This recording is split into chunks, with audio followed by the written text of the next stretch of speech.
यह धरती बहुत ही विशाल जगह है।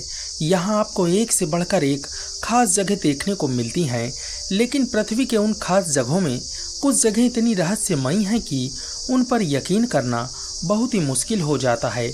आज के इस वीडियो में पृथ्वी के रहस्यमयी आइलैंड के बारे में जानेंगे, जो अपने अंदर कई रहस्यों को समेटे हुए है। यह जगह अपनी भव्यता एवं रोमांच से हर किसी को सोचने पर मजबूर कर देती है। ये जगह इतनी डरावनी, इतनी खतरनाक है कि यहाँ किसी भी इंसान की पल भर में मौत हो सकती है। यह एक बात मैं स्पष्ट कर देना चाहता हूँ कि इस वीडियो में बताए जाने वाले कुछ आइलैंड के बारे में हो सकता है आप पहले से जानते हों, लेकिन वो आइलैंड अपने रहस्यों की वजह से इस वीडियो में शामिल हो। साथ ही एक इंटरेस्टिंग बात और भी बता देता हूँ कि जो कहानियाँ इंटरेस्टिंग हैं, उन कहानियों को मैं पूरी बताने का प्रयास करूँगा। बने रहिएगा, वीडियो बहुत ही इंटरेस्टिंग होने वाली है। वीडियो अच्छा लगे तो एक लाइक ज़रूर कर दीजिएगा। अगर आप चैनल पर नए हो तो चैनल को ज़रूर सब्सक्राइब कीजिएगा। नंबर 1, सोकोत्रा द्वीप। दक्षिण अफ्रीका के उत्तर पूर्व हिंद महासागर में सोकोत्रा द्वीप स्थित है। धरती पर मौजूद एक एलियन दुनिया की तरह माना जाता है, और इसकी खास वजह यह है कि सोकोत्रा द्वीप को देखने के बाद लगता है कि हम दूसरी दुनिया में पहुंच चुके हैं। अफ्रीका से काफ़ी दूर स्थित यह एक अनोखा आइलैंड है। इसको लोग पहले बहुत कम लोग जानते थे, बिल्कुल ना के बराबर, लेकिन इस समय ये पर्यटकों के लिए आकर्षण का केंद्र बना हुआ है। इस अनोखे आइलैंड पर यमन का शासन है। अरब सागर और गांडाफिश चैनल के बीच में स्थित द्वीप पर मौजूद पेड़ पौधों को देखकर लगता है कि यह कोई काल्पनिक दुनिया है। इस द्वीप पर पेड़ पौधों के करीब 800 लगभग दुर्लभ प्रजातियां पाई जाती हैं। सोकोत्रा द्वीप लगभग 3796 किलोमीटर में फैला हुआ है, जिसकी लंबाई करीब 132 किलोमीटर और चौड़ाई 50 किलोमीटर है। इस द्वीप की राजधानी हदीपू है। सोकोत्रा आइलैंड समेत 4 द्वीप पर लगभग 60,000 लोग रहते हैं। यहाँ पर हर किलोमीटर में करीब 11 लोग रहते हैं। क्योंकि यह क्षेत्रफल के हिसाब से आबादी बेहद कम है, इस द्वीप की अनोखी बनावट की वजह से साल 2008 में यूनेस्को ने वर्ल्ड हेरिटेज घोषित किया है। यहाँ पर 2 छोटे छोटे पथरीले द्वीप भी हैं, जहाँ पर इंसान नहीं रहते बल्कि पक्षियों का बसेरा है। इस द्वीप पर अधिकतर तापमान गर्मी होता है। यहाँ पर जलवायु रेगिस्तानी है। Number 2, Goki island. प्राकृतिक का कब्जा। गोकी चीन के उन 18 द्वीपों में से एक था जहां कभी आबादी थी। एक समय था जब गोकी द्वीप एक समृद्ध गांव था। यहां पहले मछुआरे रहा करते थे। बाद में मछुआरे द्वीप छोड़कर चले गए। उनके बाद यहां पर बने घरों पर हरियाली की परत ऐसी जम गई मानो प्राकृतिक ने कब्जा कर लिया हो। ये जगह इस बात की पुष्टि करती है कि अगर इंसान धरती को छोड़ दे तो कुछ ही समय में प्राकृतिक अपना कब्जा जमा लेगी। ये एक छोटा सा द्वीप कभी एक मछली पकड़ने वालों का घर हुआ करता था, जिसमें 2000 से अधिक मछुआरे और उनके परिवार 500 से अधिक घरों में रहा करते थे। बेहतर जीवन की तलाश में 1990 के दशक में निवासियों ने द्वीप छोड़ना चालू कर दिया और 1994 तक यहाँ से लगभग सभी लोग चले गए, और आज केवल कुछ ही ग्रामीण बचे हैं जो मछली पकड़ने के लिए नहीं बल्कि यहाँ अपनी दुकान चलाने के लिए रुके हुए हैं। Number 3, snake island. दरअसल ये खतरनाक जगह ब्राज़ील में है, जिसे स्नैक आइलैंड के नाम से जाना जाता है। इस आइलैंड का वास्तविक नाम इल्हा दा क्यूमदा है। बाकी दूर से देखने में यह आइलैंड बहुत ही खूबसूरत लगता है, लेकिन आपको जानकर हैरानी होगी कि दुनिया के सबसे खतरनाक सांप इसी आइलैंड में पाए जाते हैं। स्नैक आइलैंड में वाइपर प्रजाति के भी सांप पाए जाते हैं, और इस प्रजाति में सांपों में उड़ने की क्षमता होती है।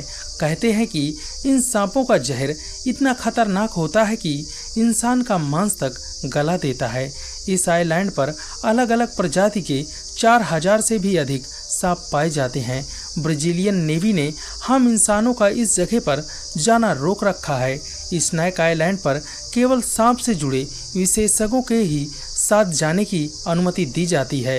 विशेषज्ञ भी केवल तटीय इलाकों में शोध करके लौट आते हैं। आइलैंड के ज़्यादा अंदर तक जाने की हिम्मत उनकी भी नहीं होती। हालांकि कुछ शिकारी भी इस आइलैंड पर जाकर अवैध रूप से कुछ सांपों को पकड़ते हैं और उन्हें बेच देते हैं। यहाँ मिलने वाले गोल्डन लांस हेड सांप को अंतर्राष्ट्रीय बाजार में $10,000 से $30,000 तक की कीमत में बेचा जा सकता है। Number 4, krypton island. इस द्वीप की कोई रहस्यमय घटना नहीं है, मगर इस द्वीप पर बेहद दर्दनाक घटना घटी है जो किसी भी के रोंगटे खड़े कर सकती है। इस द्वीप का बड़ा ही उथल पुथल इतिहास रहा है, लेकिन हम वहां से बात करेंगे जब मैक्सिको ने 1906 में आधिकारिक तौर पर नियंत्रण लेते हुए इस द्वीप पर एक सैन्य कॉलोनी का लाइट हाउस की स्थापना की थी। ये पॉइंट थोड़ा लंबा है, लेकिन कहानी यहीं से दर्दनाक है और इंटरेस्टिंग भी है। तब मैक्सिको के राष्ट्रपति पोर्फिरियो डियाज ने 100 पुरुष महिलाओं और बच्चों को क्रिप्टन द्वीप पर रहने के लिए भेज दिया और कैप्टन अर्नोल्ड को क्रिप्टन द्वीप का गवर्नर नियुक्त किया। बता दूं कि अर्नोल्ड सेना से एक भगोड़ा था और उसे सजा के तौर पर क्रिप्टन द्वीप भेज दिया गया था। अब यहीं से इन्हीं लोगों के साथ इस द्वीप पर स्वर्ग नर्क दोनों की कहानी शुरू होती है। मैक्सिको के इस द्वीप पर भेजे गए लोगों के लिए हर 2 महीने में भोजन और आपूर्ति के साथ एक जहाज मैक्सिको से यहाँ आता था और पहले के कुछ महीने इस द्वीप के निवासियों के लिए यह जगह स्वर्ग जैसा लगने लगा था। लेकिन उस समय मैक्सिको 1910 से 1920 तक एक क्रांति से गुजर रहा था और क्रिप्टन द्वीप सुरक्षित था और देश में हो रहे उथल पुथल से दूर था। मगर मैक्सिको में राजनीतिक स्थिति गंभीर हो गई थी और सरकार क्रिप्टन द्वीप पर अपने नागरिकों को भूल गई थी। आपूर्ति जहाज जिन पर लोग पूरी तरह निर्भर थे वो भी आना बंद हो गया। तब कैप्टन को यह एहसास हुआ कि गवर्नर के रूप में उन्हें वह सब कुछ करने की ज़रूरत है जिससे क्रिप्टन द्वीप के अन्य निवासी यथासंभव काफ़ी समय तक जीवित रह सकें। द्वीप पर उगने वाले नारियल की छोटी संख्या से महिलाओं और बच्चों को प्रति सप्ताह एक नारियल दिया जाता था। द्वीपवासियों को अपना पेट भरने के लिए उन समुद्री पक्षियों के अंडे भी खाने का सहारा लेना पड़ा। उन्होंने द्वीप पर घोंसला बनाया था और उन केकड़ों को भी पकड़कर खाना पड़ा जो वहां के शासन करते थे। मछली पकड़ना तो असंभव था क्योंकि मछलियां ठीक द्वीप के बाहर तैरती थी और जल में पर्याप्त मात्रा में पकड़ने के लिए नहीं था। इस तरह भोजन पर्याप्त मात्रा में न मिलने के कारण विटामिन की कमी से क्रिप्टन द्वीप के लोगों में कई प्रकार की बीमारियों से वह पीड़ित होने लगे और भूख से मरने लगे। क्रिप्टन द्वीप पर स्थिति बद से बदतर होती चली गई और उसी दरमियान कैप्टन अर्नोल्ड ने दावा किया कि उसने एक जहाज देखा है और अर्नोल्ड समेत बाकी बचे लोग एक छोटी नाव में चढ़ गए और उस जहाज की तरफ निकल पड़े। अब यहाँ से आगे क्या हुआ उसकी 2 अलग अलग कहानियाँ हैं, लेकिन दोनों कहानियों में इन लोगों के समंदर में समा जाने का ही जिक्र है। पहले तो एक ये है कि कैप्टन अर्नोल्ड द्वारा देखा गया जहाज उनका भ्रम था और इस कारण अर्नोल्ड के साथ गए लोग अर्नोल्ड के साथ लड़ पड़े और लड़ाई में उनकी नौका समुद्र में डूब गई। अब दूसरी कहानी ऐसी है कि बचे हुए लोगों और कैप्टन अर्नोल्ड ने दूर से देखे गए बड़े जहाज के पास जाने की कोशिश की, लेकिन नाव एक मूंगा चट्टान से टकरा गई और उसमें सवार सभी लोग मर गए। अब इस आइलैंड पर दुष्कर्म और अभद्रता ने जन्म ले लिया। दरअसल सच्चाई के बावजूद पुरुषों के समुद्र से लौटने के विफल होने के बाद यहाँ केवल 15 महिलाएं, पुरुष एवं कई छोटे बच्चे बचे हुए थे। मानो ब्रह्मांड इस द्वीपवासियों पर परीक्षण कर रहा हो। फिर इसके बाद प्रकाश स्तंभ के रक्षक विक्टोरिया वृक्ष ने क्रिप्टन द्वीप का राजा घोषित कर दिया और द्वीप पर बचे लोगों का जीवन और भी बदतर हो गया। उसने कठोरता से शासन करना शुरू किया। सबसे पहले तो उसने द्वीप पर मौजूद लोगों से सारे हथियार को एकत्र करवाया और अपने लिए एक बंदूक रखकर द्वीप के सभी हथियारों को समुद्र में फेंकवा दिया ताकि उसके खिलाफ कोई हथियार ना उठा सके। ना रहेगा बांस, ना बजेगी बांसुरी। फिर उसने घोषणा करवाया कि द्वीप पर महिलाएं उसकी हैं और उसकी सेवा करने के लिए वहां हैं। अल्वारेज बच्चे और द्वीप की महिलाएं एवं किशोर लड़कियों के साथ दुष्कर्म करता था और अपनी इच्छा अनुसार बच्चों को गुलाम बना लेता था। महिलाओं और बच्चे कमजोर थे, भूखे थे, डरे हुए थे और क्रिप्टन द्वीप के राजा द्वारा उन पर अत्याचार किया जा रहा था। जब कोई उनके आदेशों का पालन नहीं करता था, अल्वारेज उस व्यक्ति को पीट पीट कर मार देता था, अपनी बंदूक से गोली मार देता था और ये क्रूरता 3 साल तक चली थी। आखिरकार इसमें लोगों को आराम तब मिला जब द्वीप की 2 महिलाएं, जिनमें से एक कैप्टन अर्नोल्ड की विधवा थी, वो दोनों महिलाएं प्रकाश स्तंभ में गईं और अल्वारेज पर हमला किया। महिलाओं ने हथौड़ा और चाकू से अल्वारेज की हत्या कर दी थी और इसके अवशेषों को केकड़ों द्वारा खाने को किनारे में छोड़ दिया था। हालांकि यह जीत द्वीप पर बचे लोगों के लिए थी, क्योंकि वो हर दिन शोषण से मुक्ति पा रहे थे, लेकिन वे अभी भी फंसे हुए थे और भूख से मर रहे थे।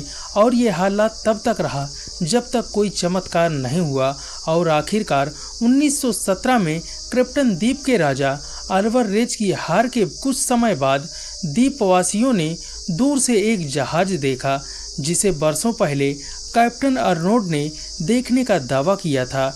यह उसके विपरीत था, क्योंकि यह जहाज असली था।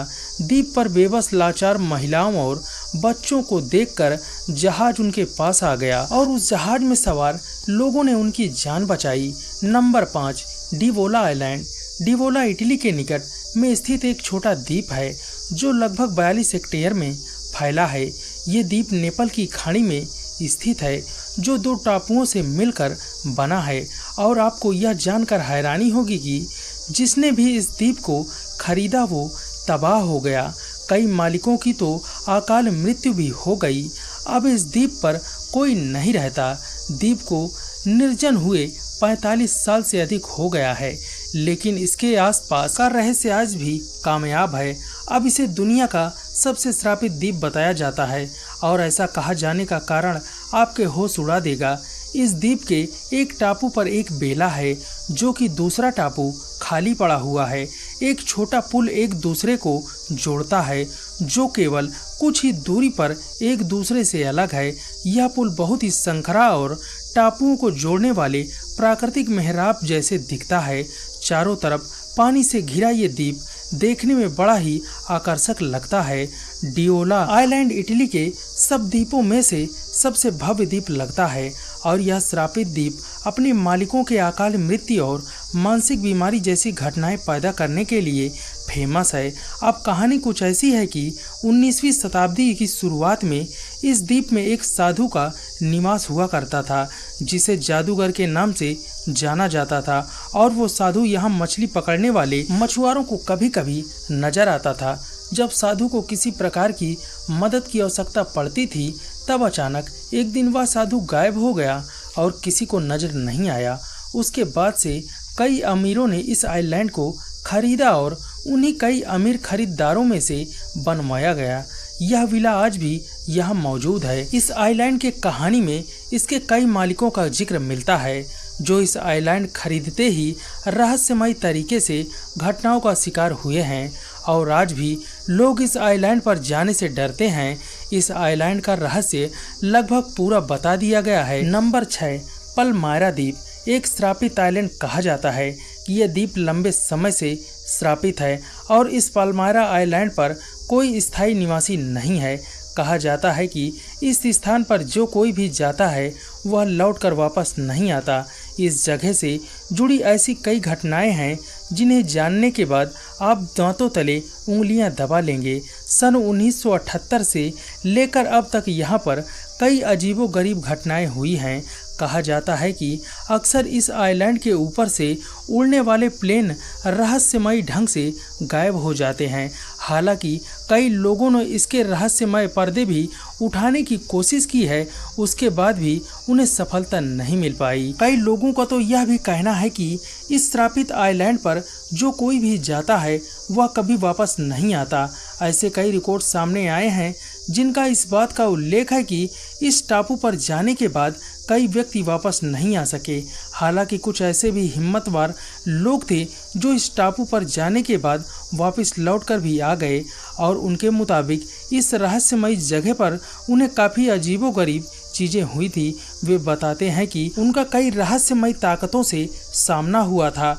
उन्हें यह महसूस हुआ कि जैसे यहाँ पर कोई भूत प्रेत हो और यही एक बड़ी वजह है कि जिसके चलते कोई भी वहाँ जाना पसंद नहीं करता। नंबर 7, इस्ला टिला मुनिकास गुड़ियों का द्वीप मैक्सिको सिटी से लगभग 28 किलोमीटर दक्षिण में स्थित एक छोटा सा दूरस्थ द्वीप है। शहर के करीब होने के बावजूद यह अपनी भयानक एवं भयावहता के लिए जाना जाता है, जो दुनिया भर के पर्यटकों को एकत्रित करता है। गुड़ियों के द्वीप को 1990 के बाद डॉल्स आइलैंड भी कहा जाता है कि 1990 में पहली बार इस आइलैंड पर हजारों की संख्या में डरावनी डॉल्स पेड़ से लटकती देखी हुई गई थी। इस आइलैंड को तैरता हुआ बगीचा भी कहा जाता है। इसे मैक्सिको में चेनेम्पा भी कहा जाता है। इस आइलैंड पर टूटी फूटी डरावनी डॉल्स, इसके पीछे की कहानी भी डरावनी है। दरअसल इन सब लटकते गुड़ियों के पीछे टॉम जूलियन एक पागल इंसान का संबंध जोड़ा गया है, जो अपना घर परिवार त्याग कर उस आइलैंड पर अकेले रहने आ गया था। फिर उसके आने के बाद कई लोग और घूमने आए और घूमने आने वाले इन पर्यटकों में उनकी मृत्यु का भी जिक्र किया गया है, जो यहाँ डूबकर मर गई थी, जो कि बच्ची डूबकर मरी थी। वहाँ पर एक गुड़िया मिली, उस इंसान को मिली जो अपने पागलपन की वजह से वहाँ पर आया था। तब उस आदमी को लगा कि उस डॉल को पेड़ पर लटका देना चाहिए, इससे उस लड़की की आत्मा को शांति मिलेगी, और उसने ऐसा ही किया। और साथ ही उन्हीं कचरों में से एक और गुड़िया ढूंढ कर वह पेड़ों पर लटकाता गया। उसके बाद कुछ कहानी में बताया गया है कि जो भी यहाँ घूमने आता था वह अपने साथ एक डॉल लेकर आता है कि लड़की की आत्मा को शांति मिले, और पेड़ पर लटका देता था। तो मित्रों, कैसी लगी वीडियो आप कमेंट करके ज़रूर बताइएगा। वीडियो पसंद आई हो तो प्लीज़ एक लाइक ज़रूर कीजिएगा। अगर चैनल पे नए हो तो चैनल को सब्सक्राइब कर लीजिएगा।